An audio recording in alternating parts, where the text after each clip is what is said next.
തെക്ക് പടിഞ്ഞാറിലൊരു ടോയ്ലറ്റ് വന്നാൽ ജീവിതത്തെ പിടിച്ച് അത് ഉലയ്ക്കും. വടക്ക് കിഴക്കിൽ വന്നാലോ അതും പ്രശ്നമാണ്. തെക്ക് കിഴക്കിൽ വന്നാലോ അത് കടുത്ത സാമ്പത്തിക പ്രശ്നമാണ്. അതുപോലെ തന്നെ കിച്ചൻ്റെ സ്ഥാനത്തിന് ഏറ്റവും പ്രാധാന്യമുണ്ട്. ഒന്നാമത്തെ സ്ഥാനമായിട്ട് നിങ്ങൾക്ക് തെക്ക് കിഴക്ക് ഭാഗത്തെ കിച്ചൺ പണിയാം. അത് പറ്റാത്തവർക്ക് വടക്ക് പടിഞ്ഞാറിൽ ചെയ്യാം. ഈ രണ്ട് സ്ഥാനങ്ങൾക്ക് മാത്രം കിച്ചൺ ചെയ്യുന്നതാണ് ഏറ്റവും നല്ലത്.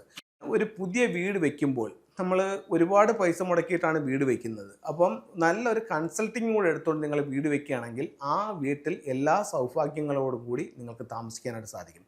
ഇവിടെ നമ്മൾ മനസ്സിലാക്കേണ്ട ഒരു കാര്യം എന്ന് പറഞ്ഞാൽ പല വീട്ടുകാരും ചെയ്യുന്ന പറഞ്ഞാൽ വീടിൻ്റെ ഭംഗി മാക്സിമം കൂട്ടുക. പക്ഷേ എന്ന് പറഞ്ഞു കഴിഞ്ഞാൽ വാസ്തുവിനെ പാടെ ഉപേക്ഷിക്കുകയാണ് ഇവിടെ ചെയ്യുന്നത്. അപ്പോൾ വീടിൻ്റെ ഭംഗി മാത്രം കൂടിയാൽ പോരാ, ആ വീട്ടിൽ നമുക്ക് സ്വസ്ഥമായിട്ടും സമാധാനമായിട്ടും കിടക്കാനും കൂടെ സാധിക്കണം. ഒരുപാട് വീട്ടുകാർ വീട് വെച്ചിട്ട് 2 വർഷം 3 വർഷത്തിനകത്ത് വെച്ച് പല കാരണങ്ങളാൽ ആ വീട് വിറ്റ് പോകുന്നവരും ഉണ്ട്.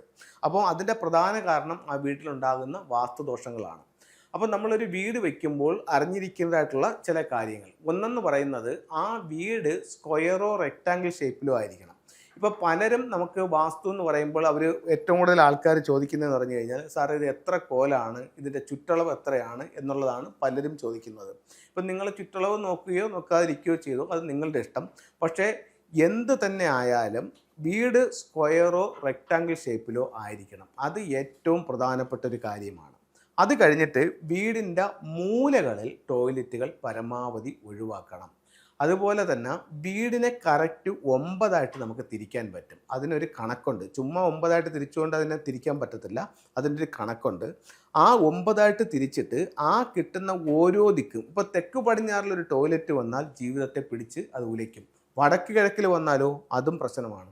തെക്ക് കിഴക്കിൽ വന്നാലോ അത് കടുത്ത സാമ്പത്തിക പ്രശ്നമാണ്. അപ്പം ഈ പറയപ്പെടുന്ന 45 ഡിഗ്രികളിൽ ഈ ടോയ്ലറ്റ് ഇല്ല എന്നുള്ളത് നിങ്ങൾ ഉറപ്പാക്കണം. അതേസമയം നിങ്ങൾ പറയുന്നുണ്ട്, സാറേ ഞാൻ മൂല വിട്ടിട്ടാണ് വെച്ചിരിക്കുന്നതെന്നുണ്ടെങ്കിൽ ചിലപ്പോൾ മൂല വിട്ടിട്ടുണ്ടാവും. പക്ഷേ ആ 45 ഡിഗ്രിക്കകത്ത് ഈ ടോയ്ലറ്റ് വന്നിട്ടുണ്ടെങ്കിൽ ഈ പ്രശ്നം നിങ്ങൾ ഫേസ് ചെയ്യേണ്ടി വരും. അപ്പം അതതിനെ കറക്റ്റ് ചെയ്യണം. അതുപോലെ തന്നെ കിച്ചൻ്റെ സ്ഥാനത്തിന് ഏറ്റവും പ്രാധാന്യമുണ്ട്. ഒന്നാമത്തെ സ്ഥാനമായിട്ട് നിങ്ങൾക്ക് തെക്ക് കിഴക്ക് ഭാഗത്തെ കിച്ചൺ പണിയാം. അത് പറ്റാത്തവർക്ക് വടക്ക് പടിഞ്ഞാറിൽ ചെയ്യാം. ഈ രണ്ട് സ്ഥാനങ്ങൾക്ക് മാത്രം കിച്ചൺ ചെയ്യുന്നതാണ് ഏറ്റവും നല്ലത്. അതുപോലെ തന്നെ വാട്ടർ ടാങ്കിന് കൃത്യമായിട്ട് സ്ഥലമുണ്ട്. ഏതൊരു വീടിൻ്റെയും സൗത്ത് വെസ്റ്റ് കന്നിമൂലയിലാണ് വാട്ടർ ടാങ്ക് വയ്ക്കേണ്ടത്. ഇപ്പോൾ കന്നിമൂലയിൽ വെള്ളം പാടുണ്ടോ എന്ന് അടുത്തൊരു ചോദ്യം വരും. വീടിൻ്റെ ഗ്രൗണ്ട് ഫ്ലോറിൽ കന്നിമൂലയിൽ വെള്ളം പാടില്ല. അവിടെ ഒരു സംഭവം അല്ലെങ്കിൽ ബോർവെല്ലോ കിണറോ ഒന്നും പാടില്ല.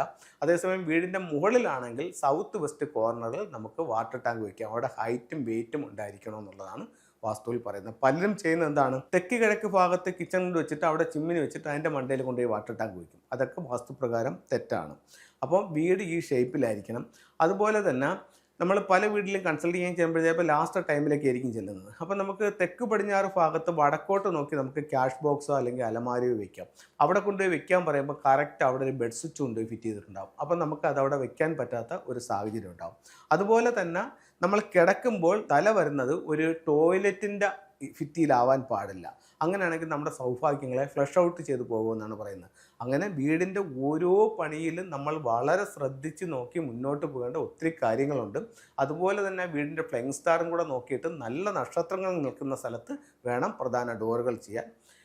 ഇനി നമുക്ക് ഫെങ്ഷുയിലെ ചില ടൂളുകൾ നോക്കാം. ഇത് കർണേലിയൻ എന്ന് പറഞ്ഞിട്ട് ബ്രേസ്ലെറ്റ് ആണ്. ഇത് നമുക്ക് റൂട്ട് ചക്ര ആക്ടിവേഷൻ ചെയ്യാൻ വേണ്ടിയിട്ടും അതുപോലെ തന്നെ തൊഴിൽപരമായിട്ടുള്ള അഭിവൃദ്ധിക്ക് വേണ്ടിയിട്ടും കർണേലിയൻ്റെ ബ്രേസ്ലെറ്റ് ഉപയോഗിക്കാവുന്നതാണ്. ഇത് റോസ് കോഴ്സ് ആണ്. റോസ് കോഴ്സ് എന്ന് പറയുന്നത് നമുക്ക് ഒരു സ്നേഹം, അതായത് അംഗീകാരം ഒക്കെ കിട്ടാനായിട്ടും ഒക്കെ. ഇപ്പോൾ ചില ഹസ്ബൻഡും വൈഫും തങ്ങളിൽ പല പ്രോബ്ലംസ് ഉണ്ടാകും. അപ്പോൾ ഹസ്ബൻഡിൻ്റെ സ്നേഹം കിട്ടുന്നില്ല അല്ലെങ്കിൽ വൈഫിൻ്റെ സ്നേഹം കിട്ടുന്നില്ല. അപ്പോൾ ഇവർക്ക് രണ്ടുപേർക്കും ഇത് ധരിക്കാം. അപ്പോൾ പരസ്പര സ്നേഹം കിട്ടാനും അവരുടെ സ്നേഹം കൂടുതൽ മെച്ചപ്പെടാനും ഇത് റോസ് കോഴ്സ് ഉപയോഗിക്കും. അതുപോലെ തന്നെ വെൽത്തിനെ അട്രാക്ട് ചെയ്യുന്ന ഒരു സ്റ്റോണാണ് സെപ്റ്റൻ എന്ന് പറയുന്ന സ്റ്റോൺ. ഇത് വെൽത്തുമായിട്ട് ബന്ധപ്പെട്ടിട്ട് നിങ്ങൾക്ക് പുരുഷനാണെന്നുണ്ടെങ്കിൽ റൈറ്റ് കൈയിലും സ്ത്രീക്കാണെന്നുണ്ടെങ്കിൽ ലെഫ്റ്റ് ഹാൻഡിലും ഉപയോഗിക്കാവുന്നതാണ്. അതുപോലെ കുട്ടികളുടെ വിദ്യാഭ്യാസ പുരോഗതിക്ക് വേണ്ടി വൈറ്റ് ക്രിസ്റ്റൽസ് ഉപയോഗിക്കാം.